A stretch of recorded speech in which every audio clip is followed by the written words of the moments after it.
Mga kapatid kay Kristo, muli tayo nagkita-kita at sama-samang dumako sa iglesyang ito upang tayo ay muling mag-aral at magsanay para sa ating ministeryo ng pagtuturo ng VCS.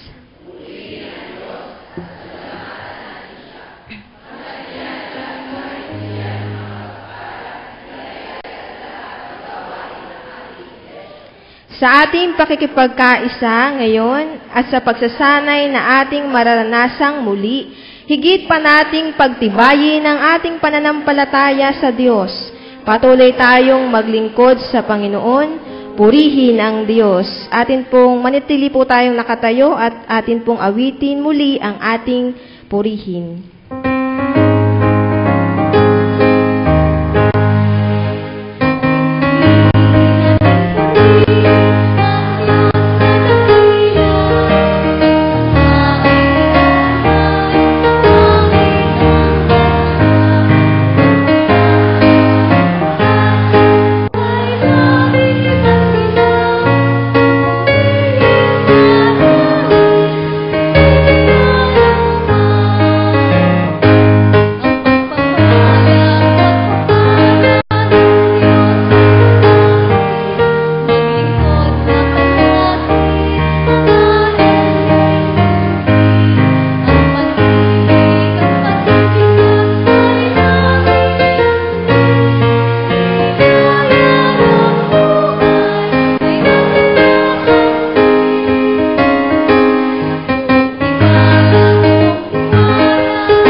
Tayo po ay sandaling manalangin. O Diyos ng kapayapaan, Diyos ng katarungan, Diyos ng pag-ibig, marami pong salamat sa umagang ito na kami ay iyong ginabayan, nagkatipon-tipon, upang patuloy ka naming papurihan, sambahin sa iyong dakilang pangalan.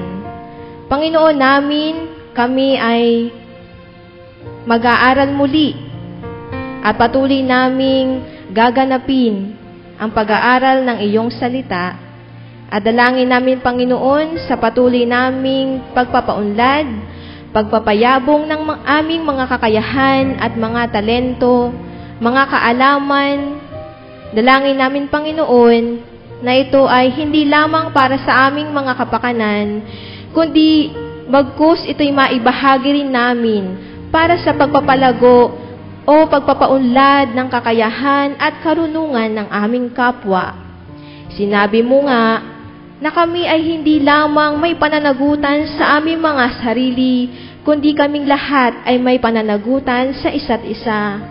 Pinagkatiwalaan mo kami ng misyong ito, kaya dapat namin itong ibahagi sa aming kapwa. Ingatan mo rin po, Panginoon, ang mga magtuturo sa VCS.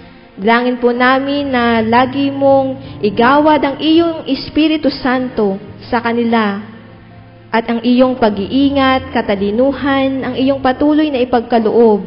Gayon din sa mga VCS teachers na patuloy na maghuhubog at patuloy na magbabahagi ng kanilang kaalaman mula po dito hanggang sa kanilang mga bawat iglesia. Dalangin po namin, Panginoon, na ikaw ang palaging sumama sa kanilang buhay at ikaw ang palaging magturo at palaging sumama sa lahat ng kanilang paglilingkod bilang mga Kristiyanong kabataan, bilang mga Kristiyanong guro, at bilang mga Kristiyanong nananampalataya sa iyo. Panginoon namin, maraming salamat po sa pangalan ng ating Panginoong Diyos. Amen. Tayo po'y magsiupo na. Okay po.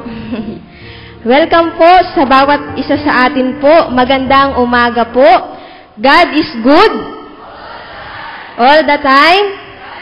Ano po yung bagong version po ni Pastor Junwel sa God is good? God is good Yung po pagka sinabi po, isasagot nyo po, pagka God is good, syempre, pag all the time ay grabe. Sige po, palakasan. God is good? All the time? Yan po yung bagong version. Ano po? May bago tayong version ngayon. At hindi lamang po si Pastor John walang gumagamit nun, pati din po ako, sa aking pong iglesia, marami din po kapastoran ang gumagamit. Ano po? We would like to welcome also our German youth volunteer from Duisburg, Lars Dink Lage. Atin pong palakpakan. Ayan. Next po, atin pong i-welcome din ang bawat simbahan, ang bawat lokal na iglesia. Magsimula muna po tayo sa Batangas. UCCP Rizal. Kailangan po ay mayroong kanya-kanyang yell. Kailangan kahit simpleng yell. Kailangan pag tinawag ay meron pong yell. Ano po? Kahit palakpak ibon, yan ang inyong yell. Halimbawa. Okay, ay 1, 2, 3, yes. Yon, no? For example. Okay, UCCP Kupang. Meron po bang Kupang dito? Tayo po tayo. Nasaan po? Yell. Okay, yun daw po ang kanyang yell, pagngiti. Sunod po ay UCCP Batangas. Wala? Ayan, tatlo sila. Palakpakan po naman natin sila. UCCP Puting Kahoy. Meron po bang Puting Kahoy? Wala. UCCP San Juan. Wala rin po. UCCP Rosario. Wala rin po. UCCP Iban. Ayan, may isa. Akala ko wala na naman. Sa UCCP Malalim. Ayan, meron ding isa. UCCP Makalamkam. Ayan, may tatlo. Sa UCCP San Isidro. Ayan, may dalawa. Ano po ba nakalimutan ko pa sa Batangas? UCCP Taysan. Ayan, tatlo. Hindi ko namukhaan si ate. Sunod, sa banda pong Quezon po tayo naman, kung wala na po ako nakaligtaan sa Batangas. Sa UCCP Chaong. Nasaan na po? Pakitayo naman po. Ayan. Mga nagwagwapuhan. Nasa UCCP Chaong. Yung naman. Okay, UCCP Katmon. Sa Katmon po ba meron? Meron pong delegate sa Katmon? Wala. Sa Arawan. Ayan, may isa. Napakagandang binibini. Naku.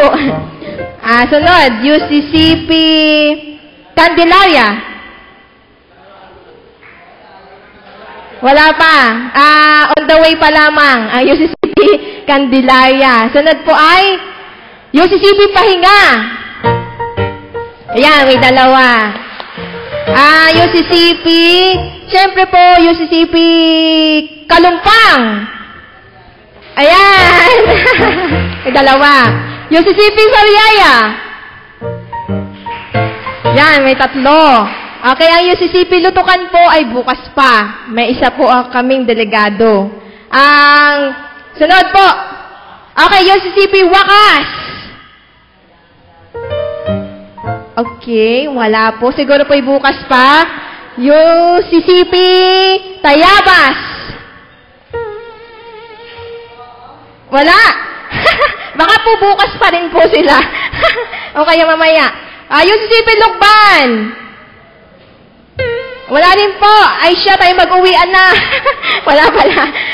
Ano pa po sunod? UCCP Magil. Yan, baka marami sa Magil. Sila po ang may...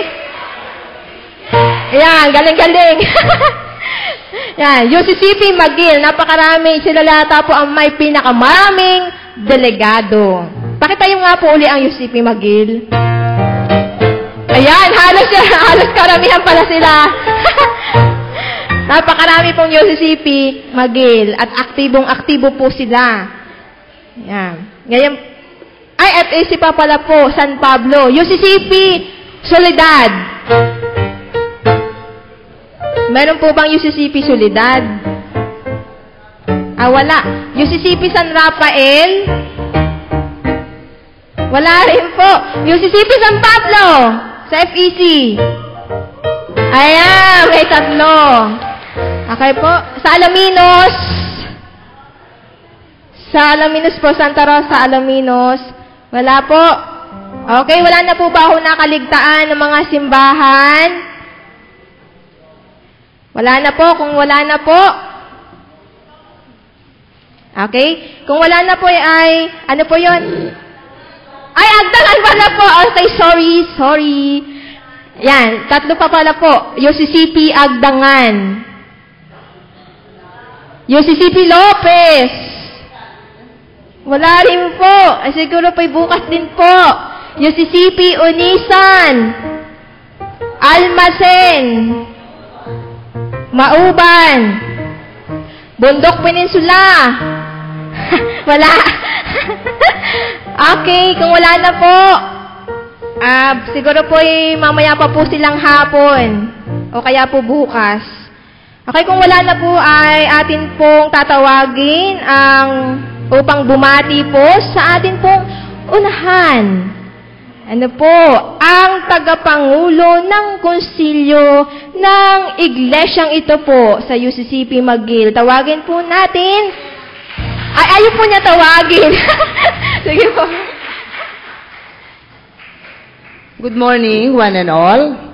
In behalf of the McGill Memorial Church Council and the whole McGill Memorial Church family, I welcome you this morning in this auspicious start of your 3-day training program for VCS, Vacation Church School teachers. We all want you to become good teachers, but of course, there will never be anyone who is great and the greatest teacher, but who? Who is the greatest teacher? Christ. But we have a man in the person of Saint Paul, who is also a teacher, and he said that he promised that he will become as he is. He is of Christ. And in so doing, he ministered to different places, as an example of a good teacher. In the First Thessalonians, I wrote down some summary. First Thessalonians 2:7-12 are enumerated principles of how a good teacher should be. Very short lang po ito. Gusto ko lang banggitin sa inyo dahil pagkatapos nito ay iiwan ko na dito. But hindi naman basta-basta magiging basta kayo teacher, kasi meron tayong example na gagayahin, si Jesus Christ, example ni Timothy at ni Silas at ni Timoteo, na sumunod sa mga example ni Jesus. Ano yung unang principle? Ang una ay gentleness principle. Yung daw pagiging gentle sa mga tinuturuan. The gentleness principle. Sumusunod sa pagiging gentle ang courtesy, kindness, and graciousness of the indwelling Christ. And this is the fruit of the Spirit. Kapag ikaw ay teacher na gentle, the Spirit, the Holy Spirit is in you. Yung tinatawag na dun sa 1 Thessalonians, the indwelling Christ is with you always, every day, as you teach the children. So number 2, pero reminder, hindi naman laging soft, kasi si Jesus ay nagkaroon din ng mga experiences na he was harsh and strict with those who, yung mga sumasalangsang, with those who oppose the principles of gentleness to others and kindness to others.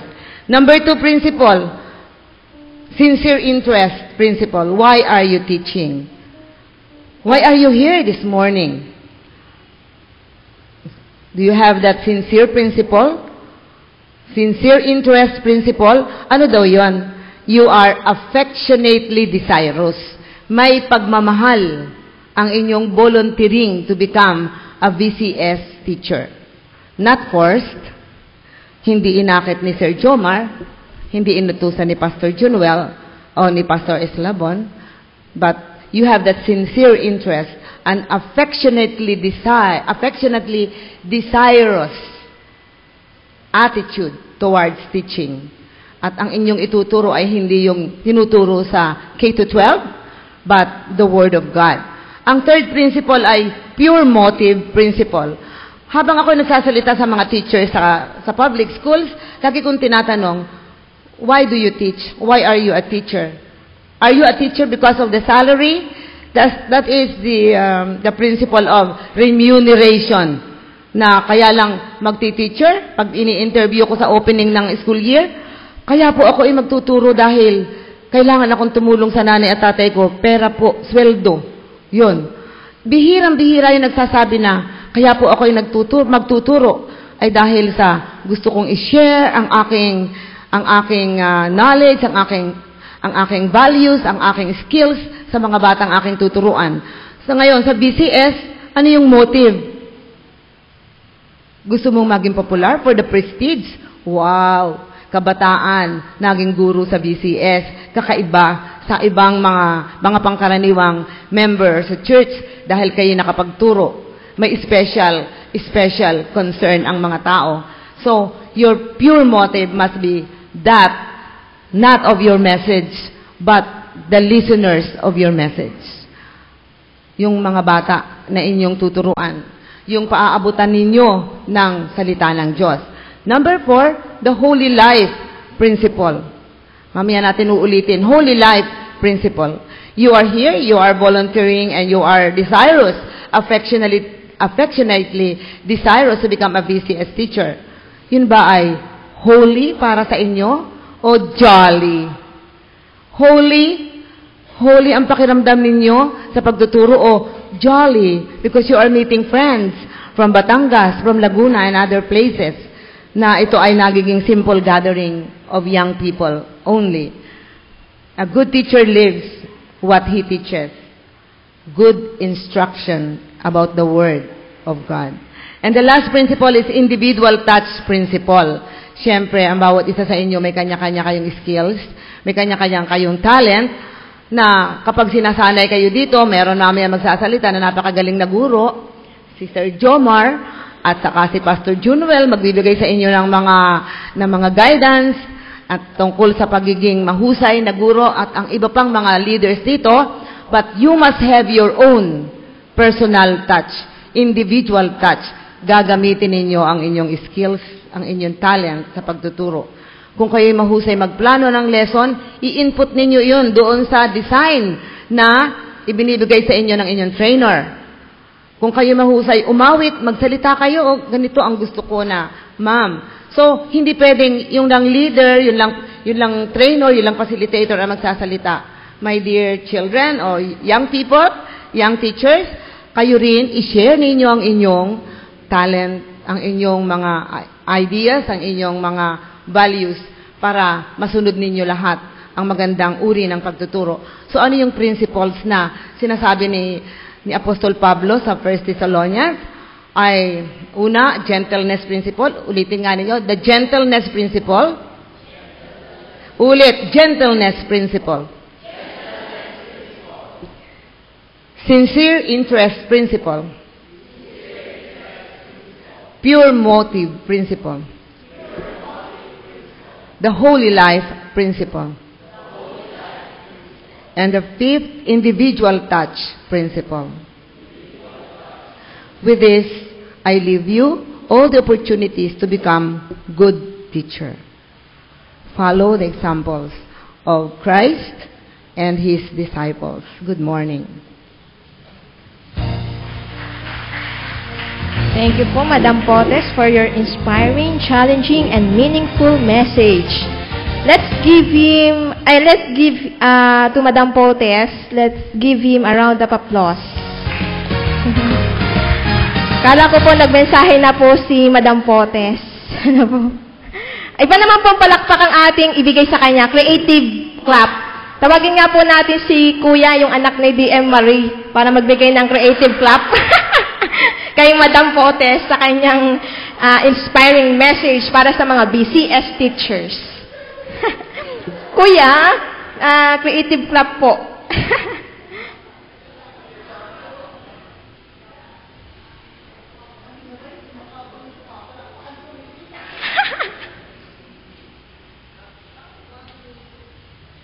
Bibigyan natin si ma'am ng palakpak. Palakpak. Palakpak.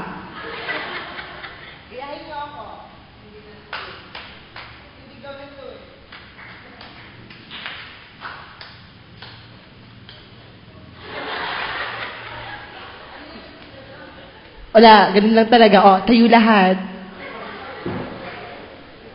Kainaman kayo magang maga. 5, 6, 7, and...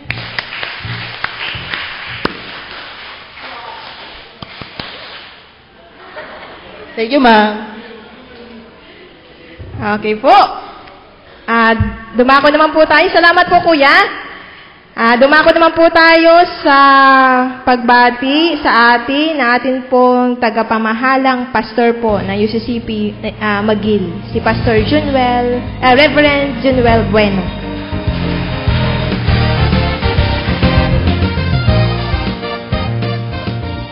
God is good. All the time. Meron akong inihandang kodigo. Sino ang ngayon lamang nakarating dito sa Magil Memorial Church? Taas ang kamay. Sino ang ngayon lamang nakarating? Yan, tingnan ninyo. Tingnan nga natin. Sige nga, yung mga ngayon lamang nakarating sa Magil Memorial Church. Yan, tingnan ninyo, no? Okay. So, isang bagsak para sa inyo. Para sa ngayon lamang nakarating sa Magil Memorial Church, maligayang pagdating sa inyong lahat. Doon naman sa mga nakarating na rito sa maraming pagkakataon, taas ang kamay. Yan. Muli, maligayang pagdating sa inyong lahat. Opo.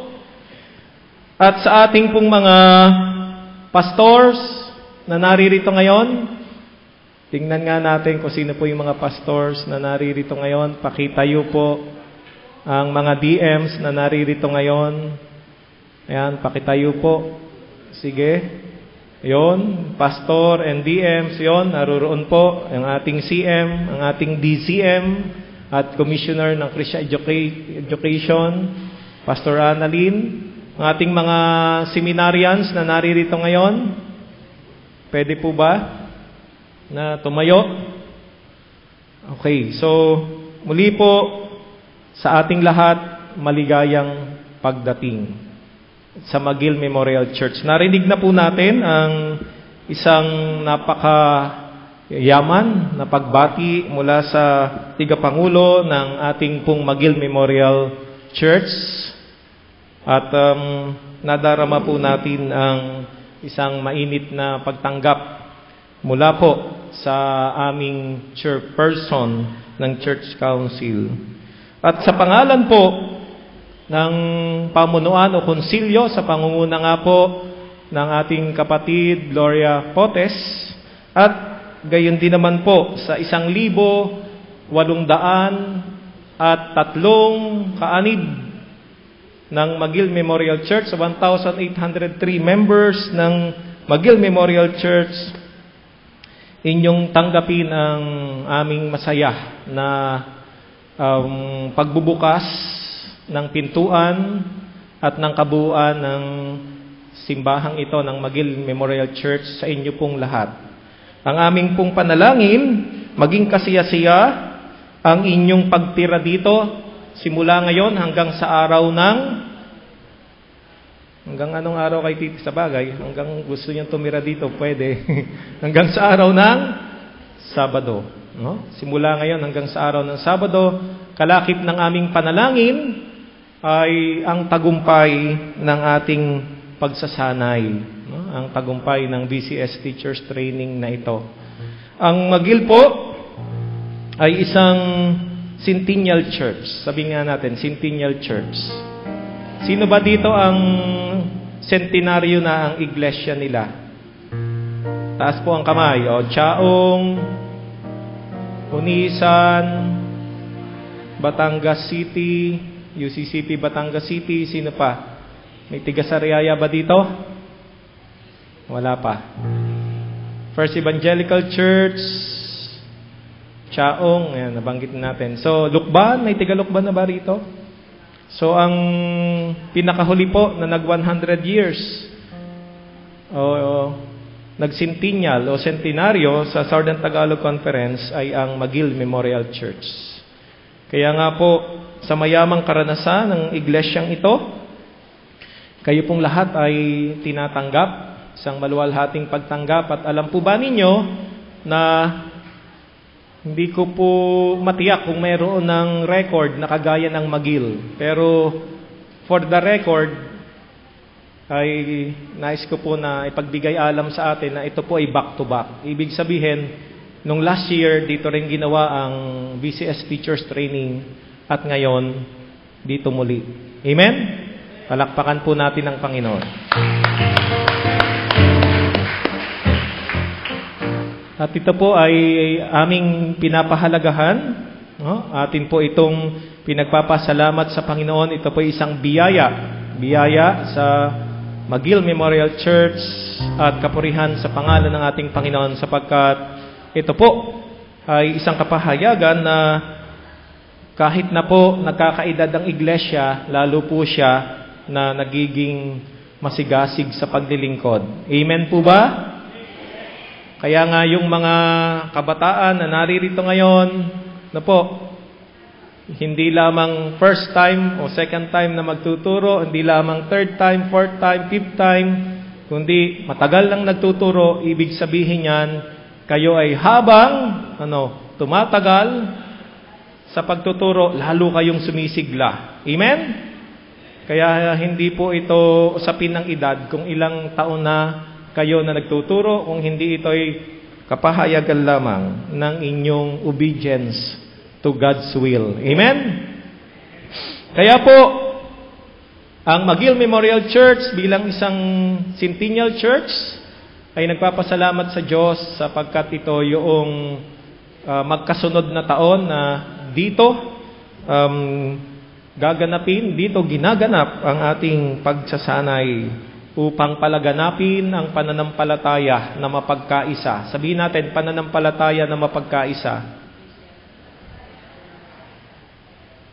Ulitin natin. Pananampalataya na mapagkaisa. Ang tema natin ay magtatalakay tungkol diyan, celebrating our faith. One hope, one spirit, and one God. No? Isang pananampalataya na mapagkaisa, hahayo tayo, ipupunla natin, ihahasik ninyo, sama-sama nating ipapahayag ang mabuting balita. At ang mabuting balita tungkol sa buhay ng ating Panginoong Hesus, tungkol sa pananampalataya na naghahatid ng pagkakaisa, celebrating our faith. Kaya po, napakahalaga ng inyong pakikibahagi. Kung kayo ay ngayon lamang o kaya ay nagpapatuloy sa pagtuturo, ito ay isang kapurihan sa pangalan ng Panginoon. Kaya binabati ko kayong lahat, tinatanggap dito sa McGill Memorial Church. Ang bilang isang Centennial Church, mayroon na rin pong school o McGill Memorial School ang iglesyang ito at nagdiriwang ngayon ang 85 taon. Nasa 85 taon na ang McGill Memorial School at sa ating mga titirahan, ang mga silid, ang mga classrooms ng McGill Memorial School ang pansamantalang magiging inyong tahanan o tulugan. At ang buong pasilidad na ito ng McGill Memorial Church ang ating magiging tahanan sa loob ng 3 araw simula ngayon. Kaya ang aming panalangin, ang aming dinamang hangarin ay patuloy nating maitaguyod ang layunin ng ating Vacation Church School at kayo ay maging mabubuting mga guro. At bilang panghuli, sino ba sa atin dito ang first time na magtuturo o ngayon lamang a-attend ng BCS Teachers Training? Sa dalawa, tingnan nga natin. Madami, Madami. Isang bagsak para doon sa ngayon lang magtuturo. Doon naman, sa matagal nang nagtuturo, siyempre, hindi yung mga tumaas, kayo yung matagal na nagtuturo.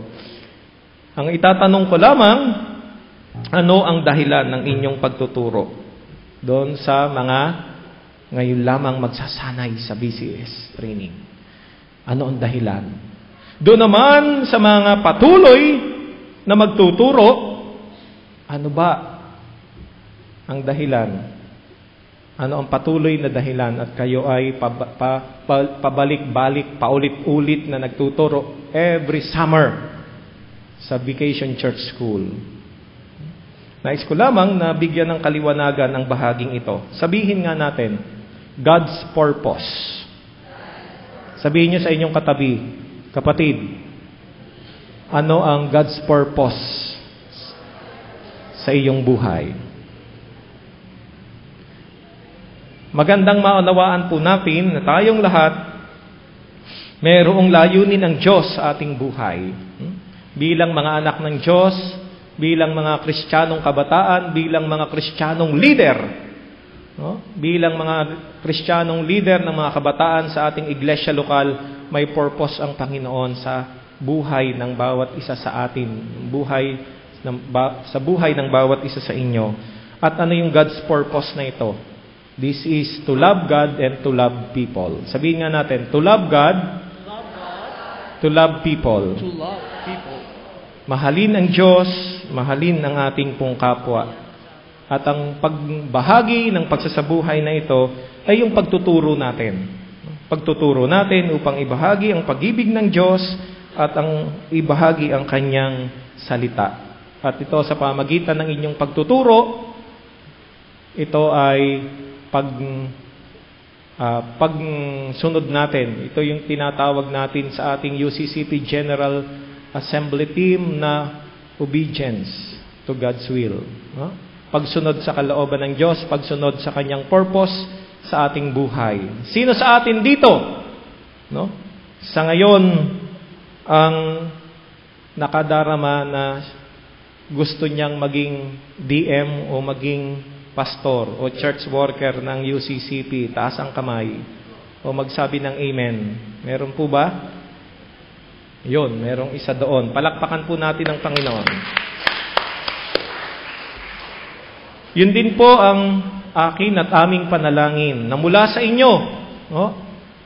Mula sa inyo, ang aming panalangin ay hubugin ang bawat isa sa inyo ng inyong mga iglesia lokal, ng mga ating iglesia lokal, sa inyong pagbalik, sa inyong iglesia lokal, sa inyong pagtuturo at sa lahat ng pakikibahagi ninyo sa gawain ng iglesia bilang mga kabataang Kristiyano, bilang mga leader ng mga kabataang Kristiyano, may pananagutan ng iglesia upang kayo ay hubugin ngayon pa lamang, sapagkat sa inyo patuloy na masasalamin ang pag-unlad, ang paglago ng mga simbahan ng UCCP dito sa Southern Tagalog Conference sa pamagitan ng inyong buhay. Ngayon pa lamang, ang inyong ginagawang pagtuturo at pagbabahagi ng inyong panahon ay isang karanasan na kung saan kayo ay papandayin, kung saan kayo ay uhubugin at pararanasin ng mga gawain para sa ministeryo ng Panginoon. At ang pagtuturo ay isang bahagi ng ministeryo ng ating Panginoon, katulad ng ginawa niya noon, teaching, preaching, and healing, at ang mga gawain ng Panginoon upang ipahayag ang kaharian ng Diyos. Muli, isang maligaya, isang mainit, isang mapagkaisang pagtanggap sa inyong lahat at maging kasaya-saya nawa ang muli, maging kasaya-saya ang inyong pagtigil at maging matagumpay ang ating gagawing pagsasanay dito sa VCS Teachers Training sa inyong tahanan, Magil Memorial Church. Tayo magsabi ng Amen. To God be the glory. Amen. Okay po, marami pong salamat, Pastor Junuel. Paano po ba yan, Pastor Obed? Nagbigay na po ng napakahabang mensahe po. Mahaba pero malamang mensahe si Pastor Junuel. Pero palakpakan po natin at bigyan ng palakpak na malakas si Pastor Junuel. Nagpapasalamat po kami, Pastor Junuel, sapagkat hindi lamang po sa ngayon, yun po ay joke lamang. Pero yun po ay, ang isa po, ang McGill Memorial Church ay akin pong nasaksihan, ang kanila pong kasipagan, hindi lamang po ngayon po sa gawain ito ng Vacation Church School, kundi sa lahat ng gawain po at sa kahit na ano pong okasyon, ang McGill po ay laging bukas. At nadyan po lagi si Pastor Junuel Bueno sa pagpapayabong, sa pagpapaunlad ng ministeryo ng Diyos. Yung po ay nasaksihan ko nung po kayo nag-exposure dito at habang po sa pakikisalamuha sa kanila, ay talaga pong napaka-aktibo ng simbahan ng UCCP McGill sa pangunguna po ni Pastor Reverend Junuel Bueno. Mas malakas po pa natin bigyan siya ng palakpak. Marami pong salamat at atin naman pong tawagin si Reverend Marlu Abel Rama po sa sunod po sa pagbati na magbibigay ng kanyang pagbati. Siya po ay VCS Chairperson.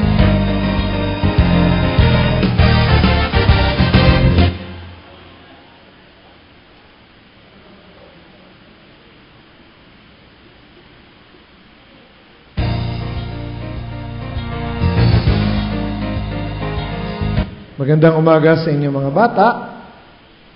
Mga kabataan, marami na po silang nasabi.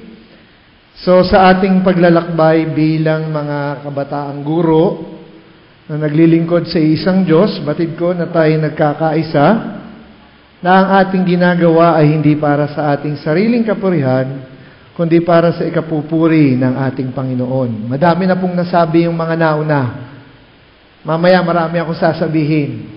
So, welcome ko kayo, 10 ng aking mga kasama, sa ating patuloy na pag-aaral na bahagi ng paglikha ng ating kasaysayan bilang mananampalataya ng Diyos. Nagkakaisa tayo sa isang Diyos, sa isang Espiritu, sa isang tagapagligtas. Kung kaya nga, sa buong haba ng ating training, sana ipakita natin ang pagkakaisa, na mag-focus tayo dun sa ating mga pag-aaralan, pagbubulay-bulayan, at ibabahagi pagkatapos ng pagsasanay na ito. Muli, magandang umaga sa ating lahat. Purihin natin ang Panginoon. Salamat po, Pastor Marlu.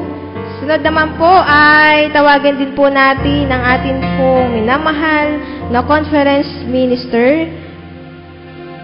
Sino po? Ay, nakalagay po dito. Conference Minister, si Reverend Rachel Andales Hernandez.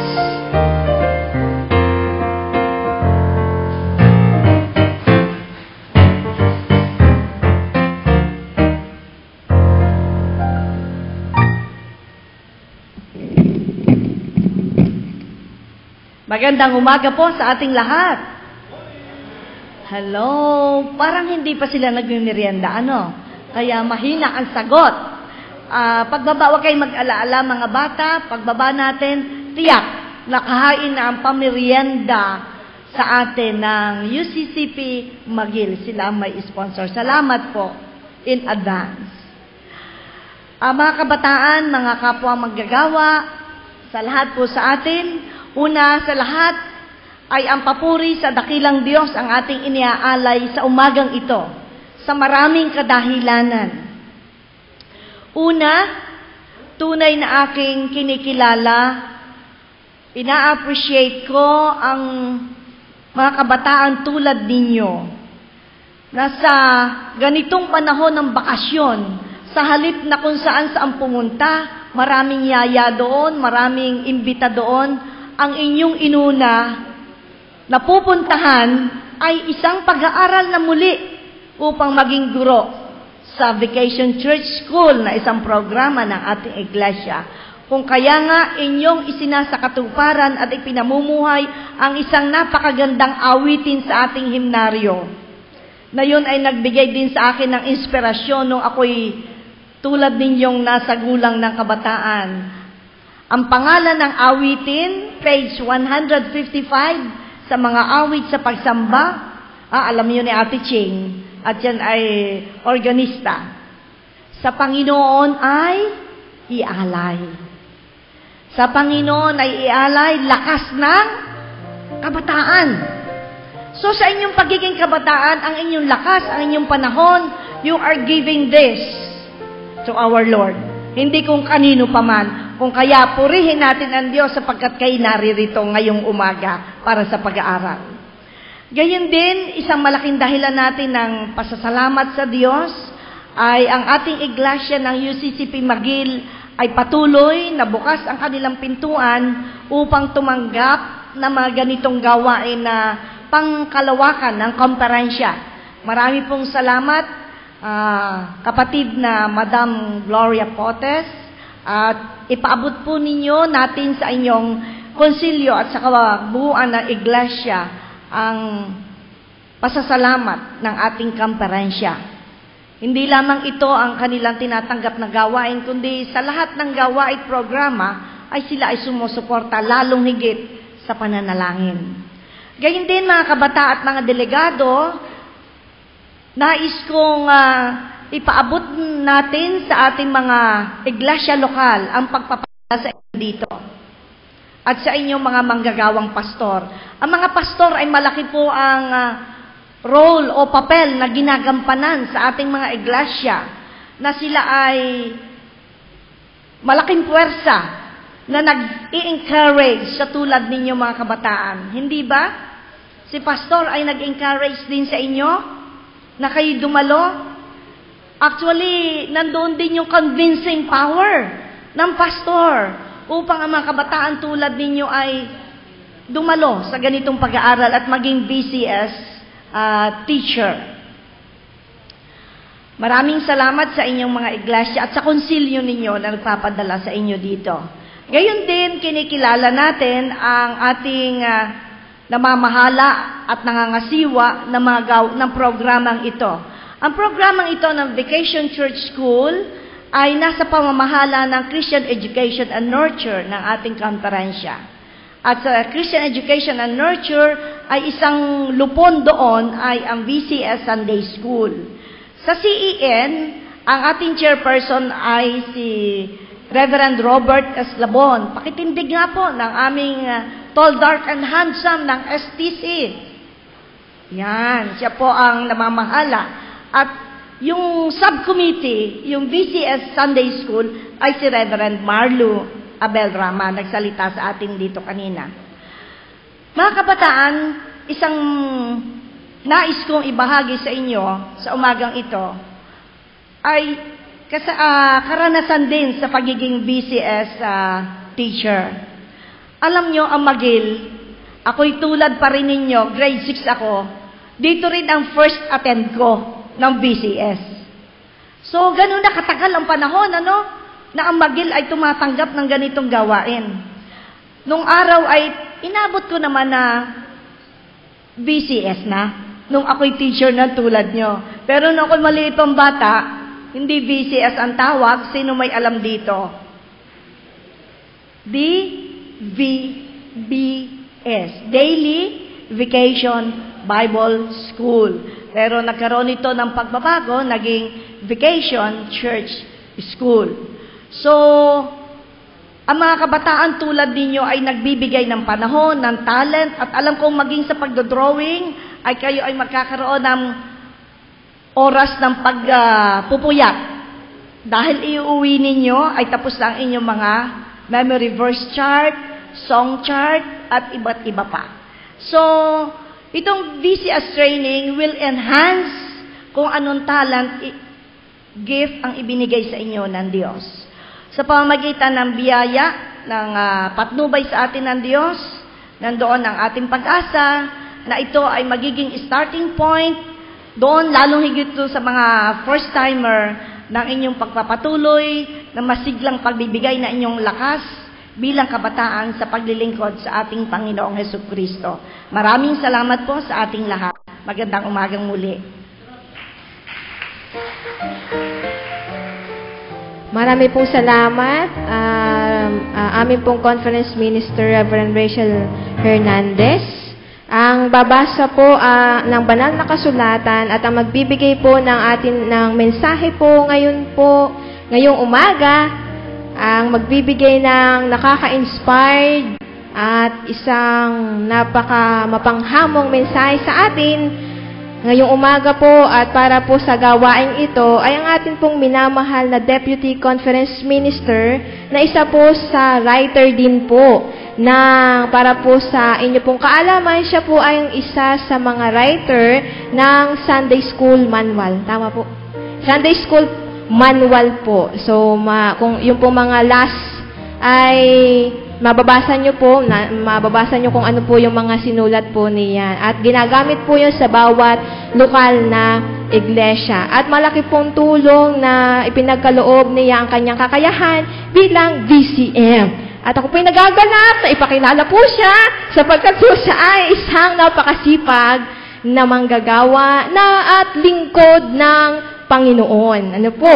Siya po si Deputy Conference Minister Reverend Robert S. Labon. Atin po sila palakpakan ng malakas.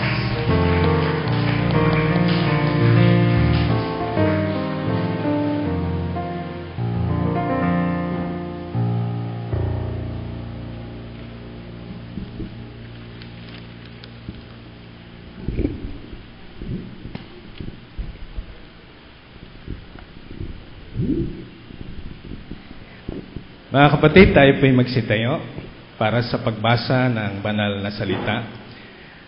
Kung tayo po'y may Biblia na nasa inyong harapan o dala-dala, atin pong tunghayan sa Ebanghelyo ni Juan, Kabanatang 17, talatang 20 hanggang 23. Ganito po ang sinasabi ng mga salita. Hindi lamang sila ang idinadalangin ko, kundi pati ang mga nananalig sa akin dahil sa kanilang pahayag. Maging isa nawa silang lahat, Ama, kung paanong ikaw ay nasa akin at ako'y nasa iyo. Gayon din naman, maging isa sila sa atin upang maniwala ang sanlibutan na ikaw ang nagsugo sa akin. Ang karangalang ibinigay mo sa akin ay ibinigay ko sa kanila upang sila'y ganap na maging isa, gaya nating iisa. Ako'y nasa kanila at ikaw ay nasa akin, upang lubusan silang maging isa. At sa gayon, makikilala ng sanlibutan na sinugo mo ako at sila'y inibig mo katulad ng pag-ibig mo sa akin. Sumatin po ang pagpapala ng Diyos sa mga salitang ating nabasa at ating narinig.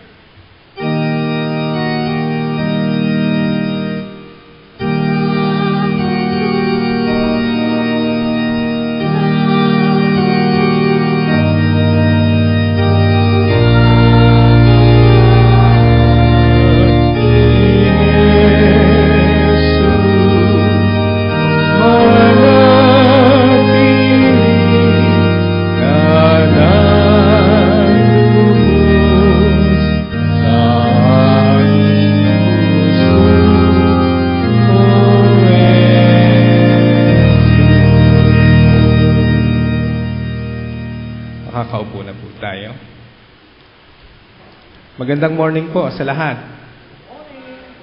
Kung may bati si Pastor Junuel na God is good, ang bati ko naman ay ito lang sasabihin niyo. Bati tayo, sabihin niyo sa inyong katabi. Bati tayo, di kita aawayin. Sabihin mo nga, bati tayo, di kita aawayin. Sabihin mo sa inyong katabi. Iyon. Bati tayo, di kita aawayin. Ito yung layunin ng pagkakaisa ngayon. So, welcome sa ating pong gawaing Vacation Church School 2013. Dito na ako bumati. Ito yung pagkakataon ko ngayon. So, bigyan niyo ako ng mga 1 oras. Okay ba sa inyo? Isang oras na pagbubulay-bulay. At sikapin natin dahil napakahaba na ng mga narinig natin na mga pagbati kanina. So, atin ang sikapin na ikliin itong aking mensahe. Tungkol ito sa hamon o humahamon sa pagkakaisa. Bago ang lahat, simulan natin ang ating gawain sa pagninilay-nilay. At ito yung pinakamahalaga sa lahat ng gawain na mabuksan natin ang ating mga pagsasanay o anumang training sa pag-aaral ng salita ng Diyos. Tingnan natin yung batayang teksto na ginamit ng ating BCS 2013 manual, ang nasa John chapter 17 verses 20 to 23. Ito yung ating tignan. Ito ang panalangin ni Jesus. Ang ebanghelyo na ating binasa kanina ay ang ating gabay sa ating pagnininay-nilay para sa panimula ng ating gawain ngayon na tumatalakay po ito sa panalangin ni Jesus. Ito'y bahagi ng mahabang panalangin ni Jesus na nai-record sa aklat ni Juan. Ang buong kabanatang 17 ni Juan ay panalangin ni Jesus na nagsasabi ng pagkakaisa ng mga Kristiyano. Kaya kung babasahin niyo buong buo ang chapter 17 ni John, ang layunin niyan ay para sa lahat ng mga Kristiyano na magkaisa at maging isa ang lahat sa pangalan ng ating Panginoon. Kaya ang sentro ng panalangin na ito ng Panginoon ay yung salitang maging isa nawa ang lahat ng mga Kristiyano upang sa ganon maniwala ang mundo na ang Diyos ang nagsugo sa Kanya. Mahirap tayong paniwalaan kung tayo nag-aaway-away, nagwawatak-watak, naghahati-hati, no? Kung hindi tayo nakikitang nagkakaisa. At yun ang pinakasentro ng panalangin ng ating Panginoon. Sa panalangin na ito ng Panginoon, pinararating sa atin na sikapin nating maitaguyod ang pagkakaisa upang ang daigdig o ang lipunan ay maniwala sa ating Diyos na sinasamba. Sapagkat napakahirap na paniwalaan ng ating pananampalataya kung ang mga Kristiyano ay hindi nagkakasundo at nagkakaisa sa isang paniniwala na nauukol sa Diyos. Kaya sa panalangin na ito ni Jesus, kanyang tinuturuan ang lahat ng mga Kristiyano na matutong makipagkasundo at makipagkaisa. Kaya yun ang bati ko kanina. No? Bati tayo, hindi tayo mag-aaway. No? Yun ang bati ng pagkakaisa. Ito yung layunin ng ating tema ngayon na nagsasabi sa bawat isa sa ating pananampalataya na meron lamang tayong one Spirit, one hope, and one God. Isa lang ang Espiritu, walang iba kundi ang banal na Espiritu, ang Holy Spirit. Isa lang ang hope, walang iba kundi ang ating Panginoong Yesus. At iisa lang ang ating Diyos. Mapapansin nyo na ang diin ng tema ng BCS 2013 ay tungkol sa one, no? Celebrating our faith, one Spirit, one hope, one God. Ang diin ay laging nasa one, nasa isa. No? Sapagkat ito yung kaanyuan ng Diyos. No? Ito siya. No? Ito yung imahe ng Diyos. Iisa lamang siya. Siya ang iisang Diyos na sumasa atin mula pa ng lalangin niya ang daigdig. Ang iisang Diyos sa kanyang kaanyuan ay nagnanais lagi ng pagkakasundo at pagkakaisa. Hindi niya ibig na ang mga Kristiyano o yung mga nananalig at naniniwala sa Kanya ay naghahati-hati, nag-aaway at naghihiwalay. Ibig ng Diyos na ang Kanyang mga anak ay mapanatili ang kanilang pagkakaisa. Kaya ito yung layunin ng tinatawag nating ecumenical church. Ito yung tema natin na mula doon. No? Yung celebrating our faith, one Spirit, one hope, one God. Ito'y ayon doon sa pagdiriwang ng 50 taon ng pagdiriwang ng National Council of Churches in the Philippines. Narinig niyo na po yan, mga kabataan. Narinig niyo na yung pangalang NCCP. Communicant class. Tinatalakay doon yan. National Council of Churches in the Philippines. Magli-50 taon na sila. At dito, pinag-uusapan kung paano lahat ng iglesia at simbahan dito sa ating bansa ay magkaisa, magkasundo, at magbuklod. At ito yung nilalayo ng ating tema. Kaya nagsiselebrate tayo ng ating pananampalataya upang tayo'y makipagkaisa at magkaisa ang lahat ng mga mananampalataya. Pero, pakinggan nyo ito, mga kabataan, mga kapatid. Ngunit, may malakas na nakikipagtunggali sa panalangin ng Panginoon ng pagkakaisa. Sino po yun? At ito ang Diablo. Ang Diablo. Kilala nyo ang Diablo? Huwag niyo tignan ang inyong katabi. Kilala niyo ang Diablo. So, ang Diablo, ang ang panalangin niya ay ganito. Nananalangin din ng dyablo, kaaway nga nito ng ating Panginoon. Ang panalangin ng dyablo ay ganito. Kung ang Panginoon nananalangin na naway maging isa nawa lahat ng mga Kristiyano, ito ang panalangin ng dyablo. Naway mag-away-away ang lahat ng Kristiyano. Naway maghati-hati ang lahat. Naway magkagalit-galit ang lahat ng mga mananampalataya ng Diyos. Iyon ang panalangin ng dyablo. Ito ang nais ng dyablo, sapagkat ito ang katangian niya. Kaya siya tinawag na dyablo dahil sa taglay niyang pangalan. Tingnan natin yung pangalang dyablo, no? Yung daya, yung dia sa salitang diablo, no? Nanggaling yan sa salitang Latin na ang ibig sabihin ay division o divided. Hinahati ng diablo ang isa. Kaya ang iglesia, hinahati niya. Yan ang tungkulin niya. Ito yung layunin ng diablo na wasakin at hatiin ang mga Kristiyano. Take note, tandaan niyo, no? Yan ang layunin ng diablo. Hatiin tayong lahat. Wasakin ng iglesia, wasakin ng lahat ng mga Kristiyano. Ang salita ding dia, ang pinagmulan din ng salitang Tagalog na daya. Alam niyo yung salitang daya, no? Madalas yung gamitin niya, ay, mandadaya, no, nandadaya, no? Lalo na itong panahon ng eleksyon, ang daming diablo. Maraming mandadaya ngayon, no? Diyan nanggaling yung salitang dia, daya, no? Na ang kahulugan ng lalamang o lumilikha ng gulo.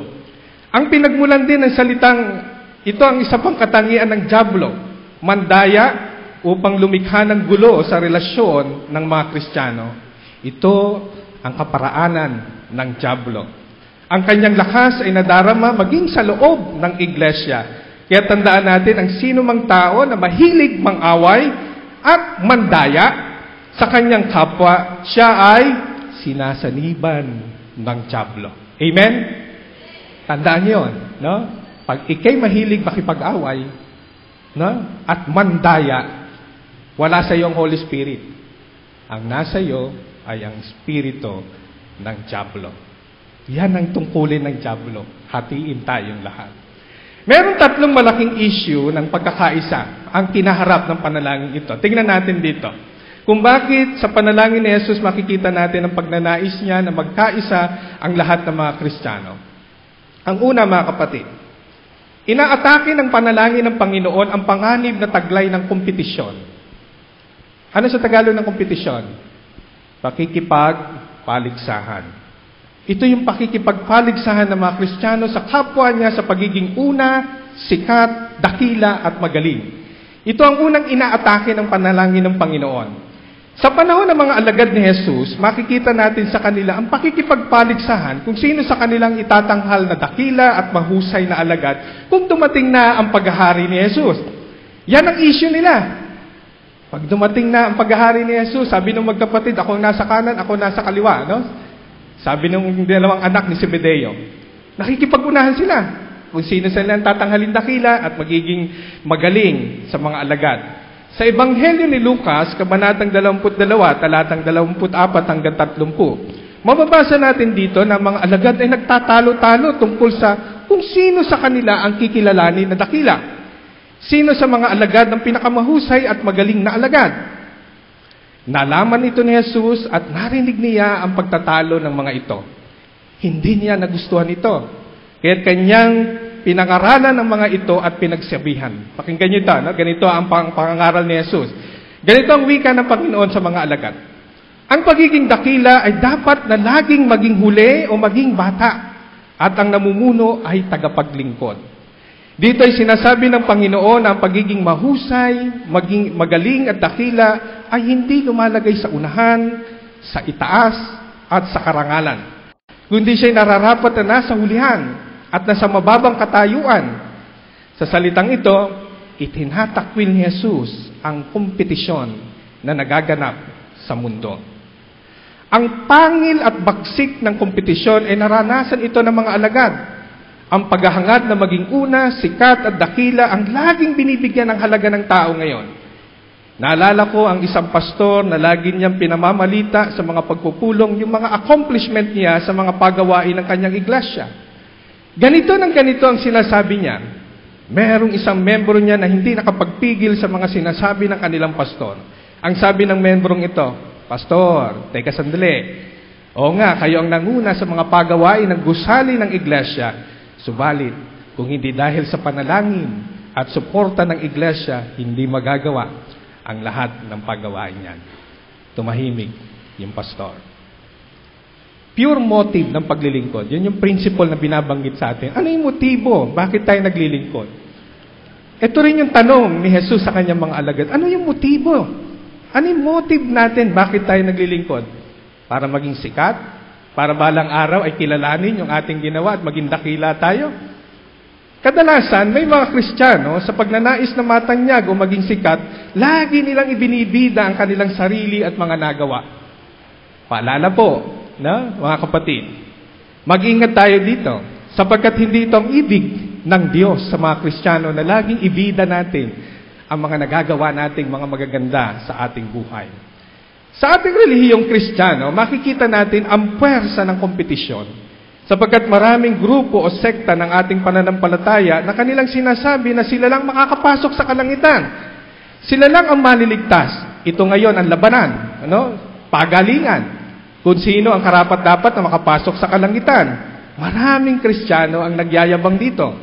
Ang tingin nila sa ibang simbahan ay mababa at mali ang paniniwala sa Diyos. Pinangangalandakan nila na sila ang tamang relihiyon. Ito ang ayaw ng Panginoon. Ito ang inaatake ng Panginoon sa kanyang panalangin. Noong 1948, ang mga denominasyong protestante ay nagkaroon ng kasunduan na tinatawag na Committee Agreement. Doon sa Committee Agreement noong 1948, sinasabi ron yung pagputol at pagtatakwil ng paligsahan at kompetisyon ng mga ito sa pagpaparami ng membro at pagmimisyon. Doon, tinigil na yung ganitong pagpapaligsahan ng mga membro. Kaya nagkaroon ng delegasyon o nagkaroon ng pagde-delegate ng mga lugar kung saan magbimisyon ang mga denominasyong protestante. Dito sa Southern Tagalog hanggang sa Samar, ang Presbyterian. Pagdating doon sa Kabisayaan, doon sa may bandang kalagitnaan ng Bisaya, nandun ang mga Baptist. Nandun din, nakapasok din ang Presbyterian. Pagdating sa Mindanao, ang Congregationalist Church. Ganyan hinati para magkaroon ng kaayusan, yung tinatawag na agreement ang lahat ng mga denominasyong protestante upang maiayos ang kanilang pagmimisyon. Pagdating sa norte, makikita natin doon, mula doon sa Cagayan, Isabela, Nueva Vizcaya, Nueva Ecija, andyan yung Methodist Church. Pagdating doon sa kabundukan ng Benguet, Mountain Province, nandoon ang United Brethren at saka ang Philippine Episcopalian Church. Doon naghati-hati. Ang ganda ng ayos, ang ganda ng hatian. At ito yung ating pinangahawakan hanggang ngayon sa tinatawag nating Committee Agreement at sa ating tema na One Spirit, One Hope, One God. Ito'y nilalayon ng panalangin ng ating Panginoon. Sa panalangin ng Panginoon, ang pagkakaisa ay mararating lamang natin kung ang lahat ng mga Kristiyano ay matututong lumagay sa mababa, mapagparaya, at maging hulihan lagi sa kanyang pakikitungo sa kapwa. Ikalawa, mga kapatid, inaatake rin ng Panginoon sa panalangin niya yung pagkukumpara. Dito, maraming nagkakasala rito, yung pagkukumpara ng mga alagad sa isa't isa. Ito ang isa pang dahilan kung bakit napakahirap nating maunawaan ang pagkakaisa. Sapagkat mahilig tayong mangumpara ng ating sarili sa iba. Inilalagay natin sila o ang lahat sa gusto natin sa kanila. Maririnig niyo yung ganitong expression ng kanilang mga salita. Kung ako siya, ganito ang gagawin ko. Di ba ga? Minsan nahuhulog tayo sa ganong uri ng kasalanan. Kinukumpara natin ang ating sarili sa iba. At ayaw ng Panginoon yan. Ang Panginoong Yesus, nung pumili siya ng kanyang 12 alagad upang kanyang sanayin sa paglilingkod, hindi siya nag-set ng criteria o pamantayan ng kanyang pagpili sa magiging alagad niya. Hindi pumili si Jesus batay sa pagkapare-pareho ng kanilang buhay, ugali at personalidad. Sa makatwid, sinasabi sa atin ito na ang pagpili ni Jesus sa 12 alagad ay hindi nakadepende ito sa similarity at uniformity ng lahat. Hindi siya pumili ng ganoon. No? Kung magkakapareho, hindi ganoon ang pagpili ng ating Panginoon. Kundi sa kakayahan ng mga alagad na makapagbago at makapaglingkod. Pinili niya ang kanyang mga alagad kahit alam niya na may kakulangan at may kahinaan ang mga ito. Anong unity ang sinasabi ng Panginoon sa pagpili ng mga alagad? Ito yung tinatawag natin na unity in diversity. Pagkakaisa sa kabila ng pagkakaiba-iba. Ito yung nilalayo ng ating tema. Ito ang unity na ibig ng Diyos. Magkakaiba tayo pero nagkakaisa tayo sa paglilingkod sa isang Diyos. Ang iglesia ay tulad din ng mga alagad na magkakaiba ang buhay, ugali at pamumuhay. Hindi iisa ang ating pinagmulan. Kaya sa isang Kristiyano na laging naghahanap at hinahanap niya sa iba ang gusto niya na maging katulad niya, ang sinasamba niya ay hindi ang Diyos, kundi ang kanyang sarili. Sarili niya ang nagiging Diyos niya. Amen? Mga kabataan, unawain niyo itong salitang ito. No? Ang sinasamba niya, hindi ang Diyos. Pag mahilig tayong hanapin ang gusto natin sa iba, ang sinasamba niya ay kanyang sarili. Kadalasan, ito ang pinagmumulang alitan o away ng mga Kristiyano sa kanyang kapwa. Inihahambing ang kanyang sarili sa iba at pinapalagay na mas magaling siya sa iba. Si Apostol Pablo ay may babala na mababasa natin sa Galatia 6:4. Ganito ang sabi niya, suriin ng bawat isa ang kanyang sarili. Kung mabuti ang kanyang ginawa, magalak siya at huwag nang ihambing yon sa ginawa ng iba. Hindi mabuti sa isang anak ng Diyos na lagi niyang inihahambing ang kanyang kagalingan sa iba. Lilikha lamang ito ng away at galit sa iyong kapwa. Ikahuli, inaatake din ng panalangin ni Jesus yung pagkakanya-kanya ng mga Kristiyano. Wala akong pakialam sa iyo. Hindi naman kita kaano-ano eh. Yan yun eh. Hindi naman kita kamag-anak eh. Yun ang kawalang pakialam. Ito ang ekspresyon ng mga pananalita ng isang taong walang pakialam sa iba. Ito ang umiiral sa mga iglesia at mga Kristiyano ngayon. Kapag hindi kapamilya, wala nang pakialam. Kaya pag nagkaroon ng problema ang isang pamilya, sila lang ang nagdadala nito. Dahil nga sa sistema ng walang pakialamanan, sa ganitong sistema, kapag malala na ang suliranin ng isang pamilya, lumilikha ito ng usapin din sa loob ng iglesia. At malalaman din ito ng buong komunidad. Sa ating pagiging Kristiyano, sinasabi ng ating pananampalataya na hindi dapat tayong magkanya-kanya sa nagaganap sa ating buhay. Kailangan natin ang isa't isa at ang mga kapatid sa iglesia. Kailangan din nating ipagtanggol ang iglesia laban sa mga usaping nagbibigay kahiyan sa ating pananampalataya. Hindi pwede ang kanya-kanya sa loob ng iglesia. Tayo isang pamayanan, tayo magkakapatid sa ating Panginoon, kaya naroroon ang pagdadamayan, pagtutulungan, pag-aalam ng lahat ng mga suliranin na nagaganap sa isang pamilya ng buong iglesia. Si Apostol Pablo, sa kanyang paglilingkod sa iglesia, kanyang tinawag ang iglesia na body of Christ. The one body of Christ. Ang iisang katawan ni Kristo. Ang mga Kristiyano ay bahagi ng iisang katawan ni Kristo.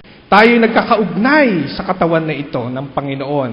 Kung kaya't nararapat ng lahat ng mga Kristiyano ay may pakialam sa isa't isa sa nagaganap sa buhay nila.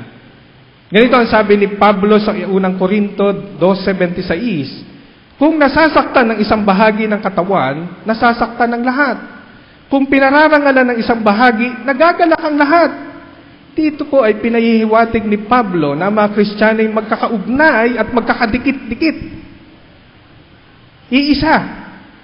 Nararamdaman dapat ng isa ang sakit na nararamdaman ng kanyang kapatid o ng kanyang kadikit, ng kanyang kasama, ng kanyang kapatid sa iglesia. Dito, ang pagkakanya-kanya ay itinatakwil ni Pablo. Hindi pwedeng siya lang ang nasasaktan at nasisiyahan. Kung nasasaktan ang iyong kapatid, dama mo rin yan. Kung siya'y nasisiyahan, nasisiyahan ka rin. Magkakaugnay tayo sapagkat tayo iisa sa iisang katawan ng ating Panginoon. Ito ang body of Christ. Hindi pwede ang kanya-kanya, hindi pwede kami-kami lang, hindi pwede ang tayo-tayo lang. Ang ibig ng Panginoon nagkakasama, nagkakaisa, at nagtutulungan ng iglesia upang ang kanyang katawan ay niluluwalhati ng lahat. Ito ang layunin ng panalangin ng Panginoon. Kanyang itinataboy sa mga Kristiyano ang espiritu ng kompetisyon, espiritu ng pagkukumpara, espiritu ng pagkakanya-kanya. Ang nais ng Panginoon ay ganapin at gawin ang pagkakaisa at pagkakasundo upang ang sanlibutan ay maniwala sa ating pinapangaral at sa ating pananampalataya sa iisang Diyos na ating buhay at tagapagligtas. Sa pangalan ng Ama, ng Anak, at ng Espiritu Santo. Amen. Marami pong salamat, Reverend, sa ating pong minamahal na DCM, Reverend Robert Eslabon. Tunay nga po na inyo pong mensahe ay nakapagdudulot po sa aming buhay espiritual at sa patuloy naming paglago bilang mga Kristiyanong guro at bilang mga manggagawa. Marami pong salamat muli. Atin pong sa tugong awit po natin ay awitin po natin ang Kamusta Ka at sikaping mabating isa't isa, makamayan at mayakap bilang tanda ng ating pagsasamang muli sa gawain ito ng VCS Teachers Training. Tayo pong lahat ay magsitayo.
Makakaupo na po.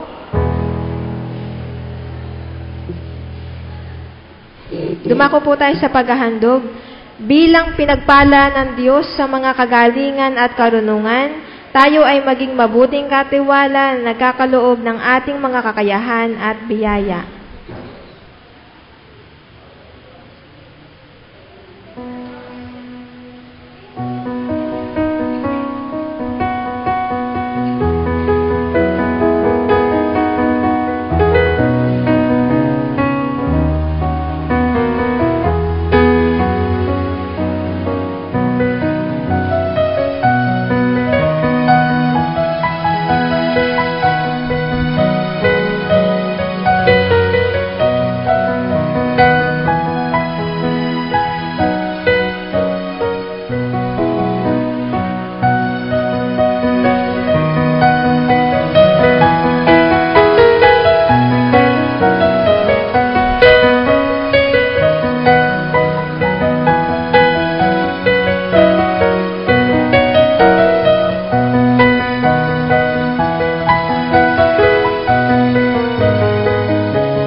Panginoon namin, naririto po ang amin pong mga handog.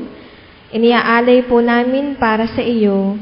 Dalangin po namin na sa pamamagitan ng mga handog naming ito, ay patuloy mong magamit o patuloy namin itong magamit sa pagpapalaganap at sa pagpapalago ng mga gawain sa gawaing ministeryo. Dalangin din po namin, Panginoon, na pagpalain mo rin sa kanilang araw-araw na pamumuhay at gawain ang mga anak mo o kami na mga anak mo na nag-alay nito para sa iyo. At palagi nawa namin, Panginoon, damhin ng iyong pag-ibig na walang katapusan. Panginoon, muli isang pasasalamat ang amin pong ibinabalik sa iyo sa pangalan ng ating Panginoong Diyos. Amen.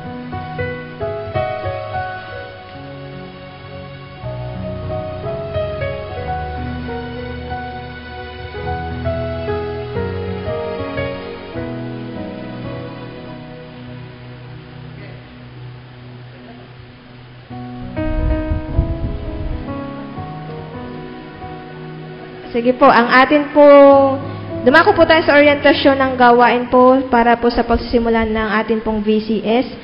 Sa pangunguna po ng atin pong isa rin po sa mga manggagawa at lingkod ng Panginoon, si Diaconessa Liwayway Javier.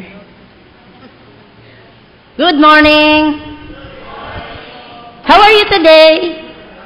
Fine, okay. Ngayon ay ating sasabihin, ang sasabihin ko dito, yung mga gawain natin dito sa VCS. So, ang first day natin, nagawa na natin yung ating pananambahan, pagbati. Ngayon yung house rules, sasabihin ko rin sa inyo ngayon.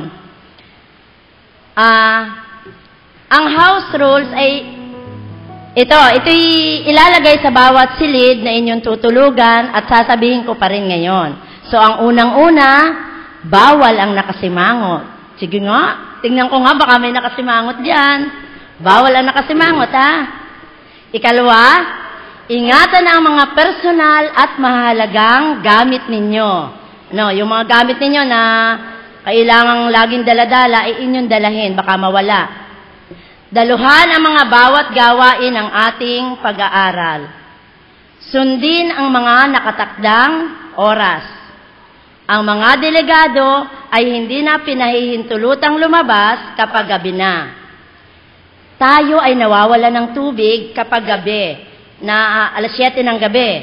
Kaya maglilinis na kayo ng inyong katawan pagkakain ninyo ng hapunan. At magkakaroon ng tubig alas 5 ng umaga.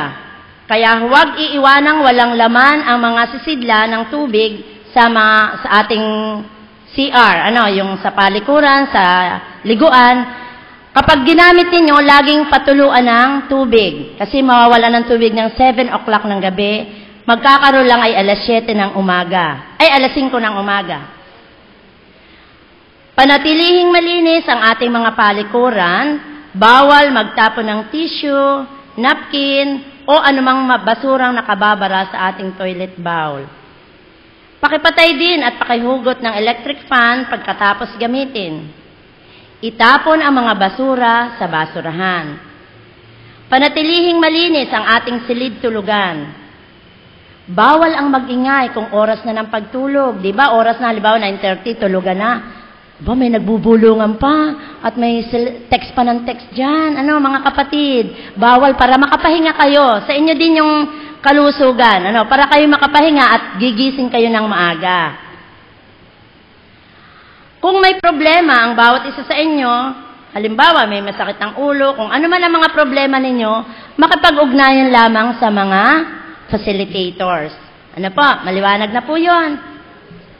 Yan, ngayon, dito sa ating programa, ang oras ngayon ay, mag-aalas 11 na, huli na pala tayo. Dapat ay tayo nagre-refleksyon na sa baba, So, yun ang kasunod. Mamayang hapon, learning new songs, community building, tapos break tayo ng 3 to 3:30. Kapag nagbe-break tayo, siguraduhin natin yung eksakto lang lagi sa oras para tayo laging nasa oras ng session natin dahil lahat dapat ay matatapos ninyo bago kayo lumabas ng seminar na ito para handang-handa na kayo sa inyong pagtuturo sa inyong mga iglesia. No. Kaya meron pati kayong demonstration sa inyong pagtuturo ngayon. Kaya dapat tapos na yung mga song chart, mga memory verses, lahat ng ituturo matatapos natin dito sa seminar. Mamayang 7:00 ng gabi, si Kuya Jomar Pornobe ang ating speaker. Tapos, may devotion tayo ng 9 to 9:30. At ang sleeping time natin ay 9:30. So, yan ang first day. Makikita na natin yung second day at yung panghuli, dito ay meron tayong exhibit at presentation sa third day. No. At ang closing worship natin ay 9:30 to 11 o'clock ng umaga. At lunch natin ng 11. So, wag nating hahayaan na mahuli tayo lagi dun sa session natin. Dapat lagi tayo na dun sa ating departamento kapag oras na ng pag-aaral. Bawal ang mahuli. Para sa inyo yan, sa ikabubuti ninyo at igagagaling ninyo bilang mga guro ng Vacation Church School. Maliwanag na po? Okay. Salamat. Marami pong salamat, DM Liwayway. Tayo po ay magsitayo at atin pong awitin ang awiting pangwakas, Iisang Liwanag.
Tayo po'y manalangin.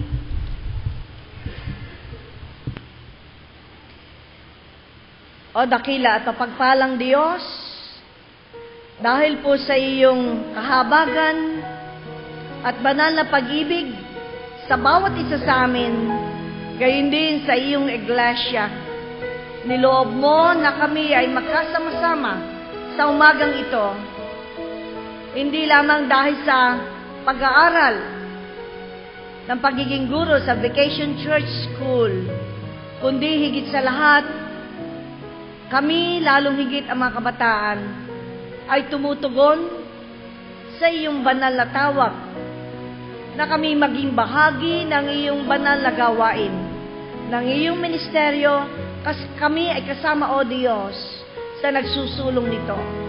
Maraming salamat, O Panginoon namin Diyos, na mapagpala sa mga kabataang naririto, na ang kanilang panahon, ang kanilang talento, ang kanilang kalakasan at buhay ay inihahandog para sa iyo. Naririto po kami namang mga nangunguna sa mga gawain ito, kaming mga bahagi ng iglesia at ng konferensya. Salamat po, O dakilang Diyos, sa pagtitiwala mo sa amin na kami maging bahagi ng paghuhubog sa buhay paglilingkod ng mga kabataan ng iyong iglesia. Idinadalangin po namin na ang pag-aaral na ito ay magsilbing dagdag na kalakasan ng pagtitiwala sa iyong banal na ngalan. Dagdag na kayamanan ng pananampalataya ng bawat isa sa amin, lalong higit ng mga kabataan. Dinadalain ko rin, O Diyos, na mga pag-aaralan dito ay hindi lamang magiging pag-aaral pandagdag kaalaman, kundi ito ay magsisilbing kalakasan ng aming buhay pananampalataya bilang iyong mga anak na isinusugo mo sa iba't ibang gawain ng paglilingkod. Sa umagang ito ay aming pong inihahain at inihahandog sa iyo, O Diyos, ang aming buhay, ang aming panahon, ang aming lakas, ang aming talento, na ang lahat naman ng ito ay ikaw rin na nagkaloob sa bawat isa sa amin. Loobin mo po, O Diyos, ng aming paghahandog na aming buhay sa mga gawain ito ay maging kalugod-lugod, aya-aya sa iyong banal na harapan. At loobin mo rin nawa, O dakilang Diyos, natanggapin namin ang iyong banal na pagpapala na ito'y dadalahin namin samantalang kami ay gumaganap ng mga tungkuling iyong pinagkatiwala.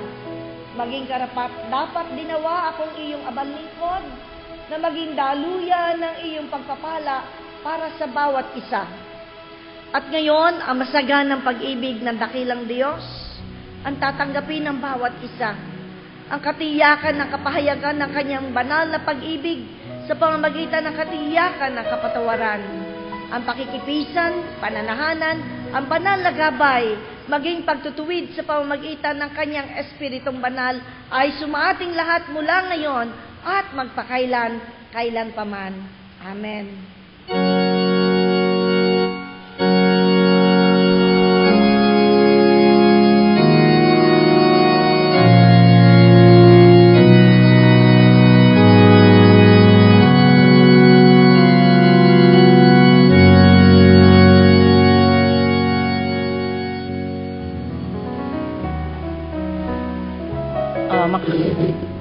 Makakaupo na muna ang may nalimutan akong sabihin. Ang mga batang babae ay dito tutulog mamaya sa second floor ng old building ng school. Sa unang room na may mga nakalatag na kama, at doon sa ikalawa namang room ay mga lalaki. Ano po? Ang ating mga facilitator